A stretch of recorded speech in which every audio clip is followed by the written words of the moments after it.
നമ്മൾ അടുക്കളത്തോട്ടത്തിൽ നട്ടിരുന്ന മുളക് തൈ കണ്ടോ? ഇതിലിപ്പോൾ നിറച്ച് പൂവും കായൊക്കെ ഉണ്ടാകുന്നുണ്ട് കേട്ടോ. എല്ലാവരും ഇതുപോലെ അടുക്കളത്തോട്ടത്തിൽ മുളക് തൈയൊക്കെ നട്ട് പിടിപ്പിച്ചിട്ട് അതിൽ വളമൊക്കെ ചെയ്തു കൊടുത്താൽ ഇതുപോലെ നമുക്ക് ഇഷ്ടംപോലെ പൂവും കായൊക്കെ ഇങ്ങനെ ഉണ്ടായി കിട്ടും. ഇതാണ് നമ്മുടെ അടുക്കളത്തോട്ടത്തിലെ മുളക് ചെടി.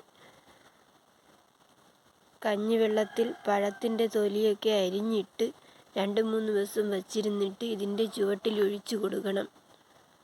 അതൊക്കെ ഇതിന് നല്ല ഒരു വളമാണ്.